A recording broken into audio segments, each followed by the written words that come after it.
AMC stock has a 267% cost to borrow max today and even has a 61.61% cost to borrow average. Obviously, this means we're in for some very volatile moves coming ahead over the next couple of days and the next couple of weeks. And if you guys did not see the last video that was put out yesterday night, shout out to the internet going out basically across all of Michigan for a couple hours yesterday, or for about 6 to 12 hours, depending where you lived. I was on the upper end range of that. Nonetheless, if you did not watch that video, we talked about how AMC earnings were actually a positive thing, a very positive thing in my personal opinion, not due to the fact that they beat as far as revenue, and they also beat as far as EPS, which those are in and of itself positive things.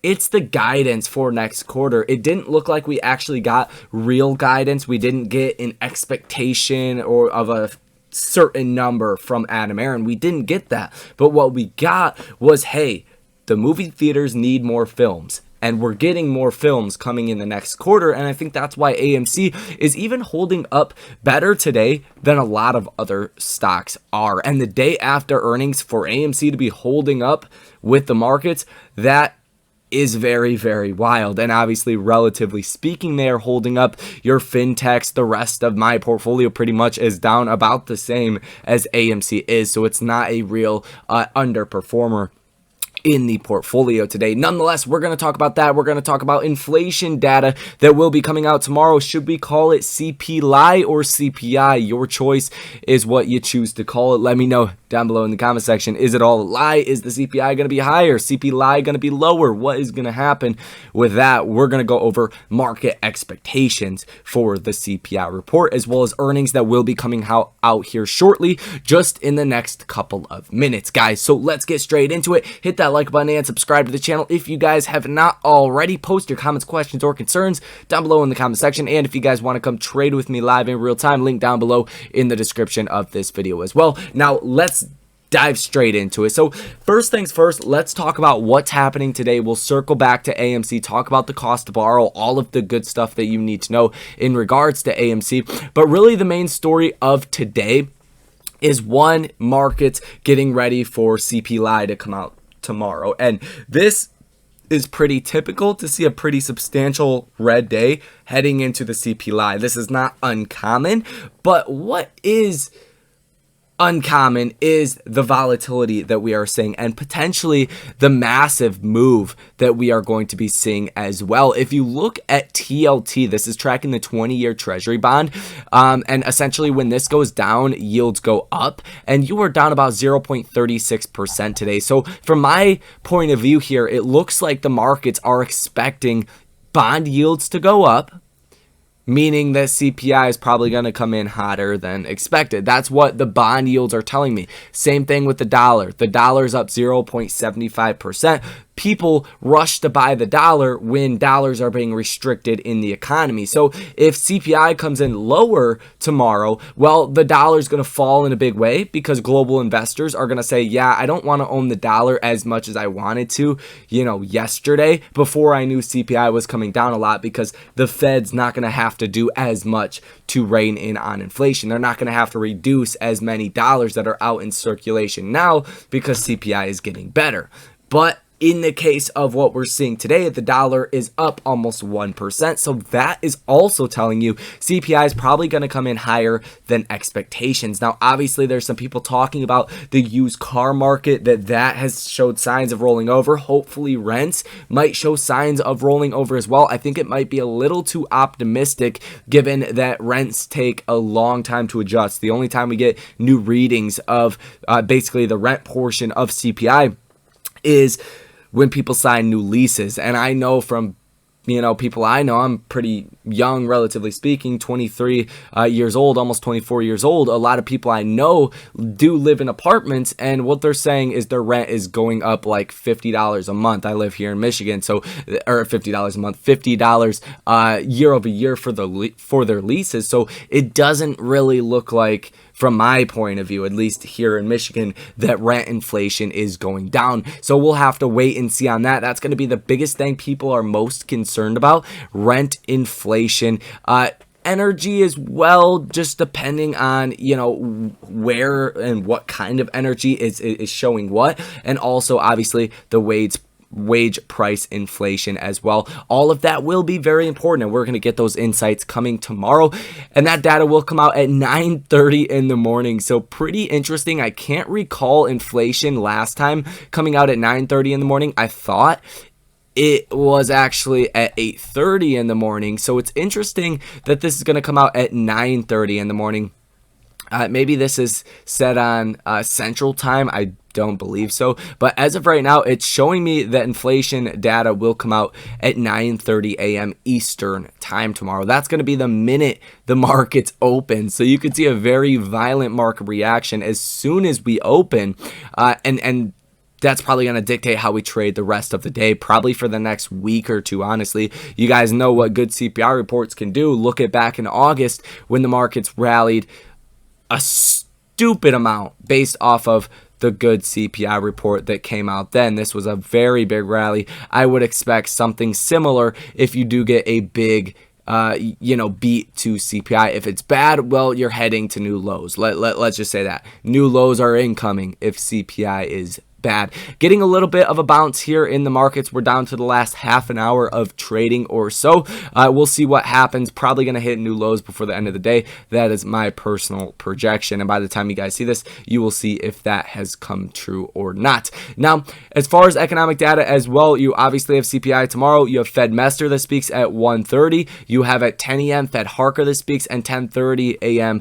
10:35 p.m. you have Fed Logan that speaks as well. That will be important, just considering CPI would have just came out at that point. And what are the Fed speakers saying about that? Does that mean we're in for 50 or a 75 basis point rate hike at the next Fed meeting?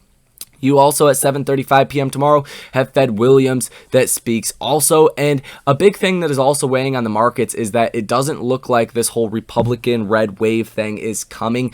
So the Senate could still go either way. Last I knew, the House looks like it will go to Republicans. So that's somewhat a good thing, but the markets really wanted the Senate to go to Republicans in a pretty big margin. They don't really want that, 49-50 again, or 51-50, whatever it is. I can't even remember. Democrats, Republicans. Markets don't really want that, because you can always have the vice president come in and just pass anything they want. The markets want that gridlock. They don't want new policies being passed that are inflationary. So that is also a very negative thing that is playing a bigger role than not here in today's move. Now, as far as AMC is concerned, I'm actually very pleased with what I'm seeing today.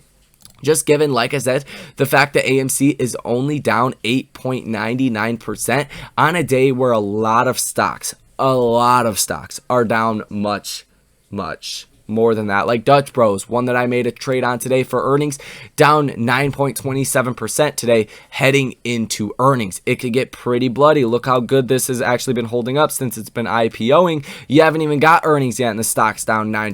AMC reported earnings and it's down 9%. That was after yesterday's gain of about 5%. So in the grand scope of things, AMC has not fallen all too much.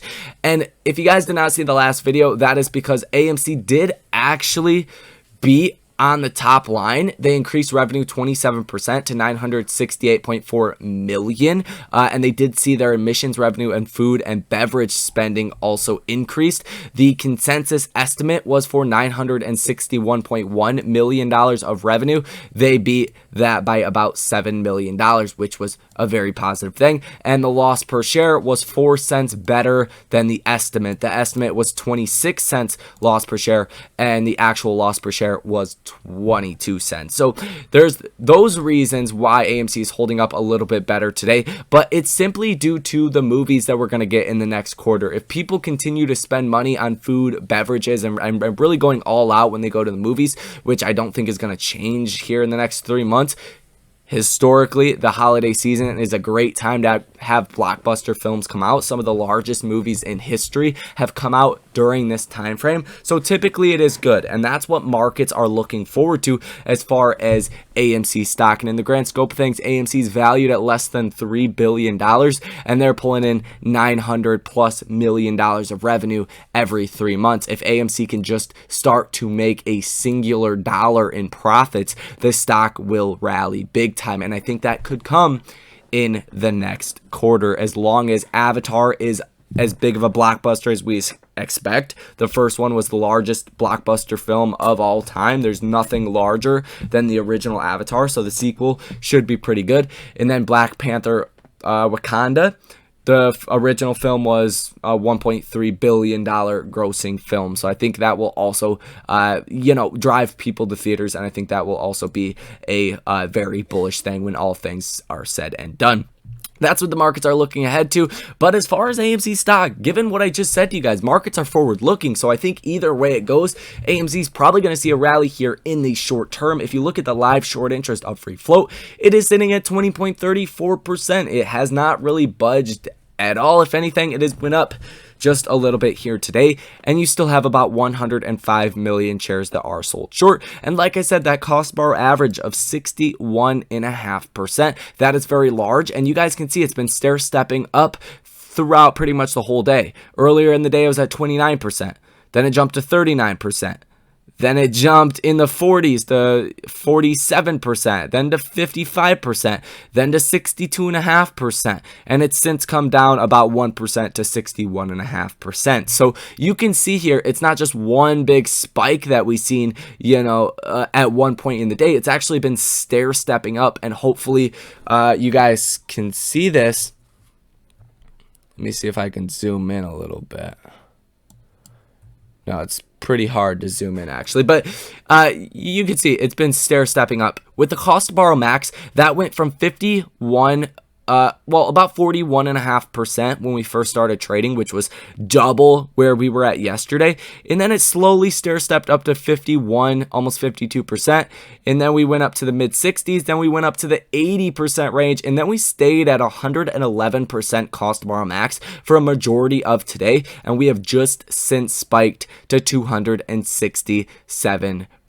So that is telling you that a big move is coming, whether it is up or down. The volatility is hitting, and you can expect to see a big move when the cost bar rates get that high, especially after earnings. That is a big flag. Green flag, red flag, I couldn't tell you that necessarily. I have my own opinions. I think it's going to be a green flag. I think we're going to the moon, baby, but I don't want to mislead you guys in that sense that it just means there's going to be a big move up or down. Now, as far as the free flow out on loan, that is sitting at about 36%. The days to cover sitting at 5.3, and the utilization is still at 100%. Not a big shocker there.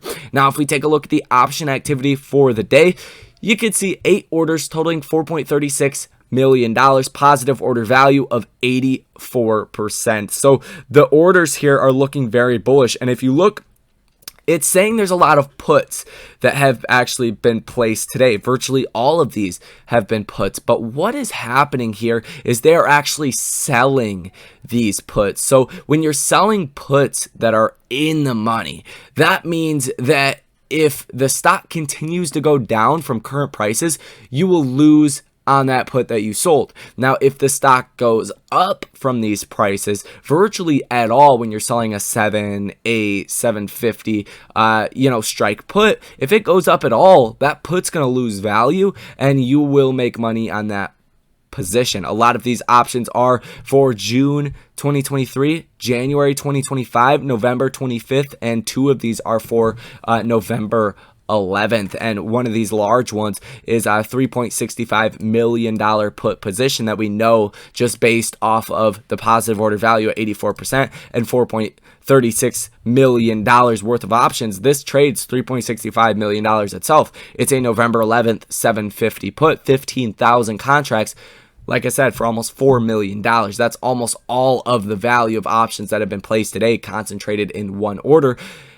So if that's coming up as a put, that is because they are selling the 750 put. That means they do expect a bounce in AMC stock as well. Selling puts is bullish. Buying calls is bullish. Selling calls is bearish. Buying puts is bearish. So there's a bullish and bearish directional way to play things in the puts and the call side. So just because you see puts does not mean that it is a bearish trade, and I think that is a big misconception that a lot of people do have. Now, the last thing that we are going to talk about here in this video is going to be earnings that we can expect here in after hours. You have Rivian, Digital Turbine, Dutch Bros, Win, Adma, Biologics, Unity, Beyond Meat, Celsius, Coupang, and Ring Central, guys. So a couple names that obviously are very, very interesting. Tomorrow, same thing, Yeti, Neo, AstraZeneca, Six Flags, Ralph Lauren in the morning. Thursday after hours, Matterport,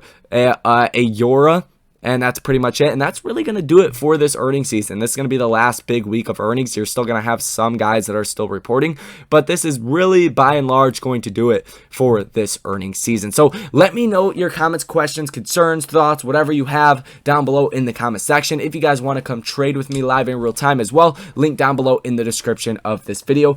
Thank you guys for watching. Enjoy the rest of your day, and I will see you in the next one.